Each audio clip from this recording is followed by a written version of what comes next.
Iconic towers లో శాఖల వారీగా ఉద్యోగులకు వర్క్ స్పేస్ కేటాయింపుపై మంత్రి నారాయణ ఆధ్వర్యంలోని మంత్రివర్గ ఉపసంఘం చర్చించింది. 39,852 మంది ఉద్యోగుల కోసం 31.71 లక్షల చదరపడుగుల వర్క్ స్పేస్ అవసరమవుతుందని తొలుత అంచనా వేశామని మంత్రి నారాయణ తెలిపారు. ఉద్యోగుల వివరాలు ఇవ్వాలని సీఎస్ను కోరామని స్పష్టత వచ్చాక వచ్చే సమావేశంలో వర్క్ స్పేస్ పై చర్చించి నిర్ణయం తీసుకుంటామన్నారు. యంత్రాంగం మొత్తాన్ని ఒకే గొడుగు కిందకు తీసుకొచ్చే ఐకానిక్ టవర్స్ లో డీజీపీ కార్యాలయం ఉండాలా లేక విడిగా ఉండాలా అనే దానిపై సీఎందే నిర్ణయమని నారాయణ వెల్లడించారు. ఆన్ రోల్స్ లో 39,882 మంది ఎంప్లాయీస్ ఉండాలని 9,882. అయితే దాన్ని డిపార్ట్మెంట్ అలా కొంత కరెక్షన్ చేయాలని కూడా చెప్పారు. దాన్ని వాళ్ళు ప్రజెంట్ చేశారు అధికారులు. దాన్ని అన్ని డిపార్ట్మెంట్ ప్రతి డిపార్ట్మెంట్ నుంచి ఒకరిని నామినేట్ చేయమని సిఎస్ గారికి చెప్పబోతున్నాం. వారి ద్వారా వర్కింగ్ ఎంతమంది ఉన్నారు, శాంక్షన్ ఎంత ఉంది అనే డేటా అంతా తీసుకుని నెక్స్ట్ మండే మళ్ళా జీఓఎం పెడతాం. నెక్స్ట్ మండే కల్లా ఆ డేటా ప్రజెంట్ చేయమని చెప్పడం జరిగింది.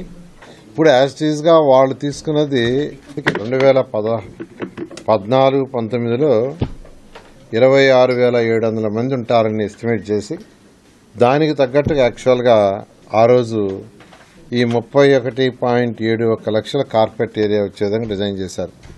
31.71 lakh స్క్వేర్ ఫీట్. దాన్ని జీఓఎం నెక్స్ట్ మండే మళ్ళా కూర్చుంటుంది.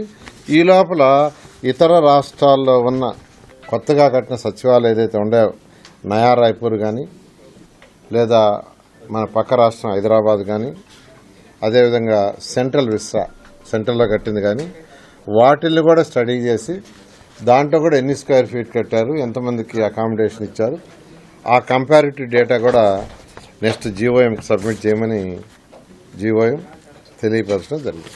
అంటే దీంట్లో యాక్చువల్గా ఇంకొకటి కూడా ఈ పోలీస్ డిపార్ట్మెంట్ది కూడా ఉంది.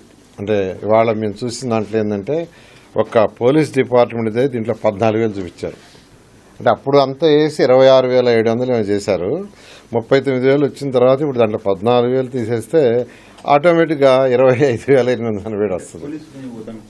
అటు కాదు, వాళ్ళు ఐ థింక్ ఈ యొక్క డిఫరెంట్ ఉంటాయి కదా wings, different locations training authority అవి కూడా వేసినట్టున్నారు. అందువల్ల క్రాస్ చెక్ చేయమని ఇన్స్ట్రక్షన్. అది డీజీ ఆఫీసు అదొక్కటే యాక్చువల్గా మళ్ళీ ఆ డిపార్ట్మెంట్తో సీఎం గారితో మాట్లాడి ఫైనలైజ్ చేయాలి. సెక్రటరియట్ హోమ్ ఇక్కడే ఉంటారు దీంట్లోనే. అది ఒక్కటి మాత్రం ఆల్రెడీ కట్టున్నారు అక్కడ. దాని విషయం కూడా ఒకసారి సీఎం గారితోనూ ఆ డిపార్ట్మెంట్ వాళ్ళతో మాట్లాడి ఫైనలైజ్ చేస్తారు. ఏ వింగ్స్ ఇక్కడ, ఏ కాన్ఫిడెన్షియల్ ఏదన్నా ఉంటే బయట ఉండాలా అనేది డిసైడ్ చేయాలి.